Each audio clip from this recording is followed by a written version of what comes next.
When I first heard about the quotas, I was appalled. I got in law enforcement because I wanted to serve and protect, not be a bully.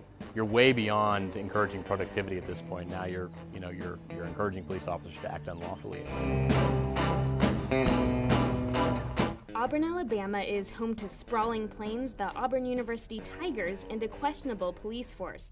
After the arrival of a new police chief in 2010, the department entered an era of ticket quotas, a common thread tying Auburn PD to other departments in Alabama and even nationwide.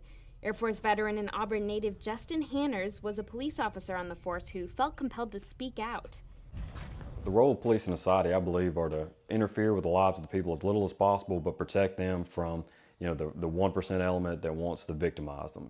Let them be free to live their lives, but protect the people and the property. And that's what they pay us to do. When I first started in 2006, everything was great. Morale was high. The officers, we had cookouts together. We worked hard, and we pushed each other to be our best, and had great relationship with the public. But in 2010, things just immediately took a turn. Auburn PD's new police chief, Chief Dawson, had new priorities and new marching orders that the chain of command obeyed without objection. Justin recorded conversations between his sergeant, Sergeant Neal, and the other officers to keep tabs on any foul play. He came in and they immediately started pushing for tickets. Officers will have 100 contacts per month for minimum. 40 of those may be warnings for traffic. The other 60 will be divided between traffic citations, non-traffic citations, field interviews, and custodial arrests. Do not be the one that does not get 100. That's 72,000 contacts a year in like a 50,000 person town. One thing Sergeant Neal did was the rod and the carrot method. If you didn't get the number of tickets he wanted, if you didn't get the 100 contacts, you get mandatory overtime, you get written up. But if you did do well, the officer who wrote the most tickets and the one that came in second were given gift cards for like steak dinners and things like that. Quotas pervert police priorities. Bradley Balco is an investigative journalist for the Huffington Post and author of the new book, Rise of the Warrior Cop. He says that these quotas are an invitation to corruption and bad policing. There's going to be a strong incentive for police officers maybe to find offenses where they didn't exist. Sergeant Neal started instructing me and my partner to arrest people that we didn't feel like had broke the law. Stay active at Saturday night. Right here, let's make some contact, put my ass in jail, buy some tickets, and all that neat fun stuff that we signed up to do when we signed up for this job. It was I think it was maybe Friday or Saturday night, one of the big bar nights. We saw a guy walking on the sidewalk.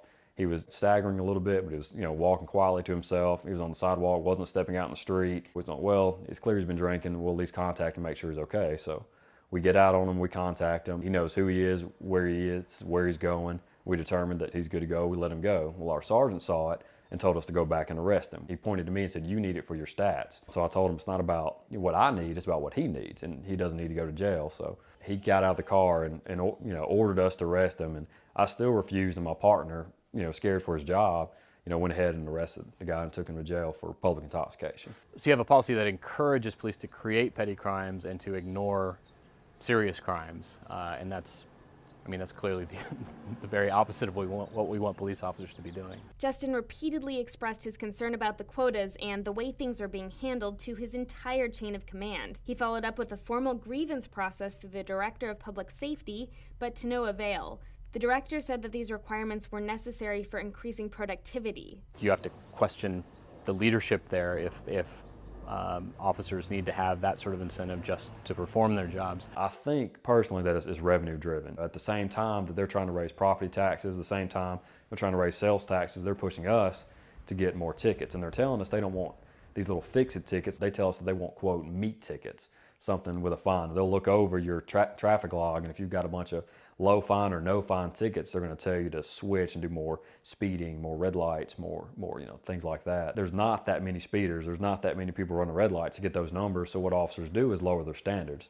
When you're issuing citations, you're forcibly taking money from people, from citizens, and you're putting points on their driving records. You're inhibiting their freedom in a lot of ways. These kind of policies, the ticket quotas and the heavy-handed enforcement, will affect the lower income populations the most. When you write somebody $2 or $3 $164 tickets in a month, they've got to make some choices that month. That's groceries. That's maybe food or clothes for kids. That might be car or house payment. It wasn't long before Justin had to start worrying about his own finances after the department made it clear that if he continued to speak out, it would cost him his job. During the grievance process, they try to squash it on technicality. They try to talk me out of it, try to buddy up with me, get it to drop it.